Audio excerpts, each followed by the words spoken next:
여러분 안녕하세요. 오늘은 12월 24일 성탄 전날입니다. 하나님께서 참 좋은 날을 저와 여러분들에게 선물로 주셨는데요. 이렇게 좋은 날, 또 하나님의 말씀을 함께 보고 기도하면서 하루를 시작하도록 하겠습니다. 오늘은 스가랴서 9장입니다. 스가랴서 9장 1절에서 10절까지 말씀을 제가 봉독해 드리겠습니다. 함께 보도록 하겠습니다.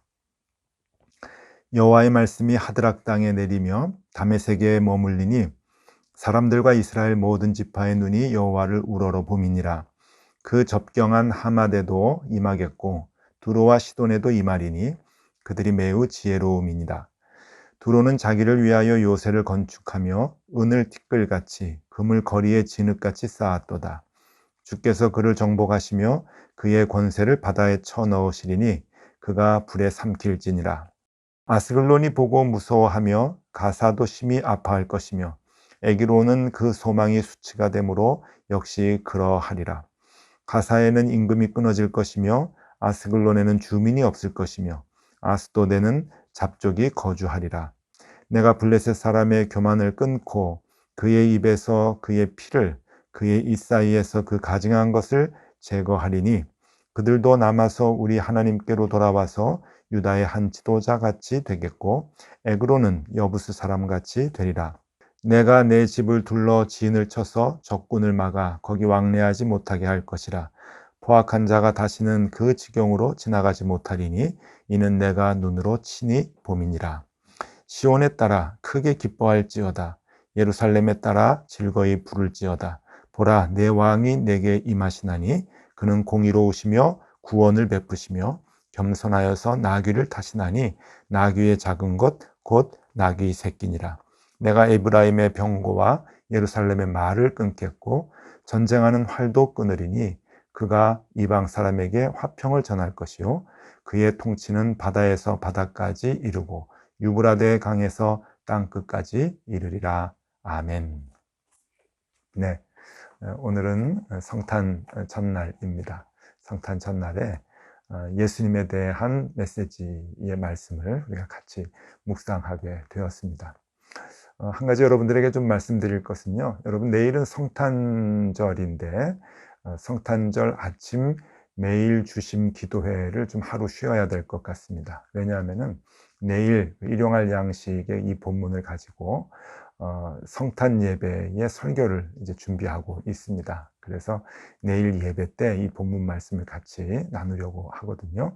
그러니까 내일은 아침 일찍 그 주심 기도회에서 뵙지 못하고 성탄 예배 때 이 말씀을 가지고 마태복음 1장의 말씀을 가지고 여러분들을 뵙도록 하겠습니다.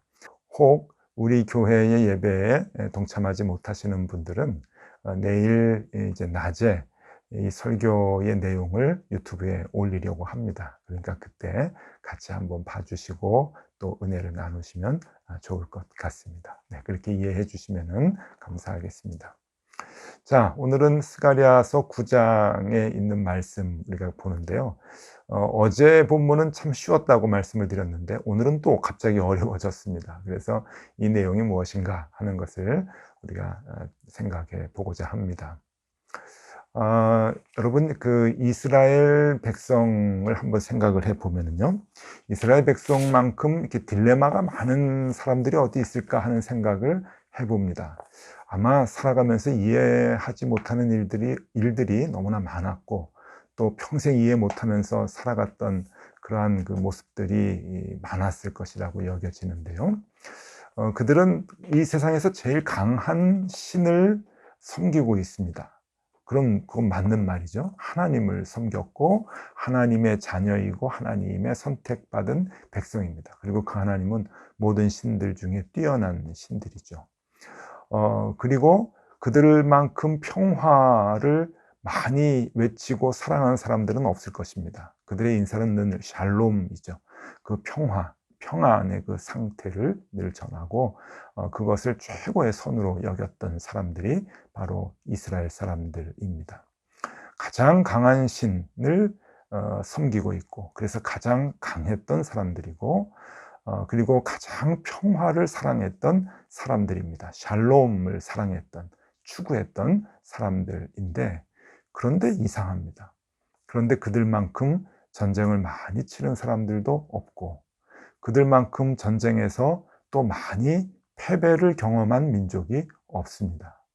또 그들만큼 전쟁에서 패배를 경험했을 뿐만 아니라 패배하고 난 뒤에 고난도 받고 포로로 잡혀가고 종살이하고 했던 그러한 경험을 많이 했던 민족들도 없을 것입니다.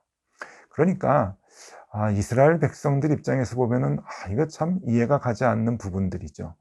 가장 강력한 신을 섬기고 있고 그 신으로부터 선택받은 자녀라고 일컬음을 받은 민족들인데, 그리고 평화를 가장 사랑했던 사람들인데, 그리고 평안을 샬롬을 끼치기 위해서 말로써 행동으로서 늘 그렇게 평안을 전했던 사람들인데, 전쟁을 제일 많이 했고 제일 많이 졌고 그리고 제일 많은 고통을 받아서 샬롬과는 거리가 먼 삶을 역사적으로 오래도록 살았던 민족이 바로 이스라엘 유대인들의 역사입니다. 여러분, 이제 소설이나 이런 거를 볼 때 전지적 작가 시점이라고 하는 게 있어요. 그런데 이 전지적 하나님 시점에서 우리가 성경을 이제 많이 보지 않습니까? 하나님 시점에서 보면은 이 성경의 내용들이 좀 이해가 갑니다. 이스라엘 백성들이 죄도 짓고 벌도 받고 또 돌아오고 하는 이제 그러한 모습들이 다 이해가 가지만, 여러분 조금 시각을 좀 바꾸어서 전지적 하나님 시점이 아니고 전지적 이스라엘 민족의 시점으로 보면은 이게 속 뒤집어지는 일이 얼마나 많은지 모릅니다. 제일 세다고 하는 하나님을 섬기는 백성들이고, 샬롬을 제일 많이 사랑해서 평화를 끼치기를 바라는 사람들인데, 고생은 고생대로 많이 하고 전쟁만 하면은 패하고, 그리고 아주 비참한 삶을 종살이하고 포로로 끌려가는 삶을 밥 먹듯이 하는 그러한 그 역사의 일들이 있는 것을 보면은 이스라엘 민족들은 딜레마에 빠질 만한 그러한 그 상황들이었다라고 하는 것이 충분히 이제 이해가 가죠. 이스라엘 사람들은 여기에 대해서 늘 고민을 많이 합니다. 그래서 시편을 보면은 원망이 많아요. 하나님, 왜 이렇게 우리가 고생을 합니까? 그리고 또 하나의 원망이 있죠. 하나님, 저들은 왜 이렇게 잘 됩니까? 그러니까 이스라엘 사람들을 보면은요, 그 인접 국가의 성공과 인접 국가의 번영을 눈으로 지켜봐야 했던 때가 얼마나 많았는지 모릅니다. 그것도 참 화가 많이 나는 일이겠죠. 우리는 하나님을 섬기는 백성들인데 우리는 자꾸만 약해지고 낮아지고, 그리고 주변에 있는 국가들은 번영하고 성공하고, 여러분, 악인들이 왜 이렇게 번영합니까? 왜 이렇게 성공을 합니까? 잘 삽니까? 라고 하는 이 시편의 탄식 시는 그런 배경에서 나오게 되는 것이죠. 자, 그러면 왜 이스라엘 백성들이 이렇게 딜레마에 빠지도록 하나님은 인도하셨을까? 하나님의 무슨 의도가 있으시겠죠? 정말 하나님이 약한 신인데 강한 척 했기 때문에 이스라엘 백성을 고통 중에 밀어넣은 것은 분명 아니라고 하는 것을 우리가 압니다. 하나님은 정말 강하시고 모든 신 위에 뛰어나신 신입니다. 그래서 하나님은 이스라엘 백성을 정말 이 땅을 살아갈 때 풍요롭고 부요하게 편안하게 살아갈 수 있도록 해주실 수 있는 분이죠. 그런데 그럼에도 불구하고 왜 역사적으로 이렇게 고난을 많이 받도록 했을까? 여기에는 하나님의 분명한 숨은 의도가 있음을 우리는 눈치챌 수 있어야 합니다. 분명히 하나님은 하나님의 의도를 갖고 계획을 갖고 이스라엘 백성들을 인도하고 계시는 것이죠. 여러분, 이렇게 한번 생각해 보세요. 지금 코로나 때문에 많은 교회들이 대면 예배를 드리지 못하고 온라인으로 예배를 드립니다.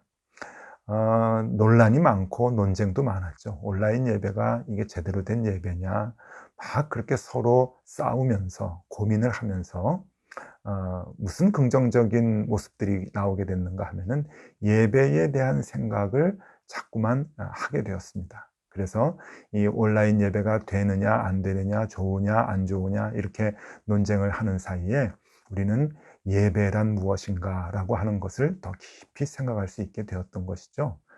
또 교회가 무엇인가, 교회란 진정 어떤 곳인가 라고 하는 것을 그 본질을 찾기 위해서 고민을 많이 이제 하게 되었습니다. 그러니까 이렇게 어려운 시기가 우리에게 꼭 무익한 것은 아니라고 하는 것이죠. 힘들고 어려운 분명 위기의 순간이지만 이럴 때 우리는 예배가 무엇인지 교회가 무엇인지 우리의 신앙이 어때야 되는가라고 하는 것을 하나하나 찾아가게 되는 그 본질을 찾아가게 되는 점에서 이 고난의 때는 위기의 때는 분명 유익이 있는 것이죠. 이스라엘 백성들이 가장 사랑했던 것은 자유와 평화이겠죠. 평화. 여러분, 이 평화는 어디에서 나옵니까? 이런 말이 있어요. 평화의 뿌리는 전장에서부터 나온다 하는 얘기가 있어요. 전쟁이 한참 맹렬하게 나타나는 그 전쟁의 전장, 그 전장에서부터 평화의 뿌리는 내려지고 평화가 생겨나게 된다. 그러니까 사람들이 그렇게 전쟁을 하는 가운데서 평화를 간절하게 찾는다라고 하는 것이죠. 또 이런 말도 있습니다. 이 자유의 뿌리는 억압과 포로에서부터 생겨나게 된다라고 하는 얘기죠. 남으로부터 억압을 받고 남의 종살이를 하면서 포로 생활을 할 때 진정 자유가 무엇인가 라고 하는 것을 알게 된다고 하는 것이죠. 그래서 여러분, 전쟁을 할 때 평화에 대한 간절함, 포로로 남에게 억압받을 때, 고통받을 때 그때 자유에 대한 간절함을 생각하게 되고 그 본질을 생각하게 되는 것이죠. 이스라엘 사람들이 역사적으로 이렇게 전쟁을 많이 하고 고통을 받고 억압을 받고 했던 그러한 경험들은 하나님께서 원하시는 그 본질적인 평화, 하나님이 우리에게 주시고자 하는 그 본질적인 참 자유, 그것에 대한 접근을 위한 하나님의 인도하심이라고 하는 겁니다. 그래서 이스라엘 사람들은 그러한 경험들이 하나하나 쌓이면서 그들이 하나님께서 주시고자 하는 참된 평안과 하나님께서 주시고자 하는 참된 자유, 그래서 정말 이 땅에서 우뚝 섰은 강하게 된다고 하는 것이 무엇인지, 이 땅을 지배한다고 하는 것이 무엇인가 라고 하는 것을 비로소 깨닫게 되는 것이죠. 그러한 모습의 왕을 하나님께서는 아기 예수를 통해서 이 땅에 보내주고 계십니다. 자, 이스라엘을 그러한 모든 그 평화와 자유를 주시기 위해서 하나님께서 왕을 보내주시는데 그 왕의 모습이 오늘 9절에 나옵니다. 9절 말씀 보겠습니다. 시온에 따라 크게 기뻐할지어다. 예루살렘에 따라 즐거이 부를지어다. 보라, 내 왕이 내게 임하시나니 그는 공의로우시며 구원을 베푸시며 겸손하여서 나귀를 타시나니 나귀의 작은 것 곧 나귀 새끼니라. 네, 예수님을 말씀하는 거라는 것을 우리는 금방 알 수 있게 되죠. 그 예수님을 보내주시는데 이 예수님의 모습이 겸손하다 못해 비참합니다. 아니, 왕으로 오시는 분이 어떻게 나귀 새끼를 타고 오실까? 여러분, 나귀만 타고 오셨나요? 마국간에서 태어나셨고 그리고 말구유에서 태어나셨습니다. 어디까지 낮아지셨나? 이 동물적 지위까지 낮아지신 거예요. 인간 사회에서 제일 밑바닥이 아니고 그 더 밑바닥에 있는 동물적 지위까지 하나님은 아기 예수를 그렇게 낮게 이 땅에 보내셨다고 하는 것이죠. 왜 그렇게 보내셨을까요? 그 아기 예수가, 그렇게 나귀를 타고 오신 겸손하신 그 예수님이 이 땅을 모두 다스리시는 거예요. 전쟁을 다 물리치시고 이 땅을 모두 다 평정하시고 그리고 왕 위에, 모든 왕 위에 뛰어난 왕으로 군림을 하시고 다스리시는 모습을 우리들에게 하나님께서 보여주시는 거죠. 그러니까 인간들이 생각하고 있는, 우리가 생각하는 보편적 힘의 개념하고 완전히 다른 것이죠. 우리는 평화를 얻기 위해서는 힘이 있어야 되고 자유를 얻기 위해서는 남들 위에 있어야 되는데 남들을 억압해야 우리가 자유스럽게 되는 건데 하나님의 생각은 차원이 좀 다릅니다. 그것은 우리의 인생을 살아갈 때 이 현실적인 아주 편협한 시각에서의 평화와 자유라고 한다면 하나님은 모든 세계를 다 통괄하시는, 우리가 태어나기 전부터 또 이 땅에 잠깐 살아가면서 또 앞으로 영원히 살 천국의 삶, 이 모든 것을 다 보실 때 참된 평화와 참된 자유가 무엇인가 라고 하는 것을 우리에게 얘기해 주고 계시는 거죠. 이 아기 예수가 이 땅에 오실 때, 왕으로 이 땅을 다스릴 때 어떤 일들이 일어나는가, 그것이 1절에서부터 7절까지 말씀에서 나오는데 여기에 많은 지명이 나옵니다. 하드락, 다메섹, 하맛, 두로, 시돈, 아스글론, 가사, 에그론, 아스돗, 블레셋, 여부스, 이렇게 이제 많은 지명들이 나오는데, 여러분 이게 지도를 보면은요, 이스라엘이 있으면은 위에서부터 차례 아래로 내려옵니다. 그러니까 이스라엘을 못 살게 굴었던 모든 나라들이 위에서부터 아래까지, 그러니까 위에서부터 쭉 옆으로 이어져 가지고 아래까지 내려가면서 이 나라들이 다 멸망하게 될 것이다. 이 왕의 힘에 의해서 멸망하게 될 것이다. 그리고 모든 전쟁이 다 사라질 것이다. 10절에 그 말씀이 나옵니다. 10절 말씀입니다. 내가 에브라임의 병거와 예루살렘의 말을 끊겠고 전쟁하는 활도 끊으리니 그가 이방 사람에게 화평을 전할 것이요 그의 통치는 바다에서 바다까지 이르고 유브라데 강에서 땅 끝까지 이르리라. 네, 모든 이 땅의 전쟁을 다 그치게 할 것이다. 그리고 유브라데 땅에서 땅 끝까지 이르리라. 바벨론뿐만이 아니라 모든 땅 끝에 그 나라들까지 전쟁을 못하도록 힘으로 다 제어할 것이다. 근데 이것을 누가 합니까? 왕이 하는데, 그 왕이 누굽니까? 겸손의 왕, 나귀를 타고 오시는 왕이다. 예수님이다. 여러분, 아직도 우리는 이 개념이 이해가 안 갈 수도 있습니다. 어떻게 이렇게 약한 분이 모든 사람들의 그 힘을, 권세를 다 평정하고 제어하고 이 땅에 진정 평안을 주실까? 모든 사람이 자유하게 살 수 있도록 그 자유함을 주실 수 있을까? 네, 여러분, 그것이 예수님의 힘입니다. 예수님이 우리에게 주시는 선물이죠. 이것은 경험을 해보지 못하면 알지 못합니다. 우리는 그저 세상적인 기준으로만 생각하고 살아갈 때는 남보다 더 주먹이 세야 내가 자유하지, 남보다 더 주먹이 세야 내가 자유스럽게 평화를 누리지 라고만 생각을 합니다. 그가 개인과 개인에서 관계에도 그렇고 국가와 국가의 관계에서도 우리는 똑같은 기준을 갖고 생활을 하죠. 그러나 여러분, 그건 뭘 의미합니까? 한쪽이 평화를 누리면 한쪽은 언제나 억압을 받게 됩니다. 한쪽이 자유를 누리면 언제나 한쪽은 애통하게 되는 것이죠. 사람들은 불완전하기 때문에 그러한 사회를 만들어 나갈 수밖에 없습니다. 그러나 예수님이 이 땅에 오시면은요, 모든 사람들이 평안을 얻게 되고 평화, 샬롬의 삶을 살게 되고 모든 사람들이 참된 자유를 누리면서 살아가게 되는 것이죠. 그 어떠한 것으로부터도 억압받지 않고 사람은 물론이려니와 돈으로부터 그리고 물질로부터 그 어떤 것으로부터 제도로부터도 억압받지 아니하고 참된 자유함을 누리며 평강의 삶을 살아갈 수 있도록 하는 것, 그것을 위해서 아기 예수 그리스도가 우리에게 오신다고 하는 것입니다.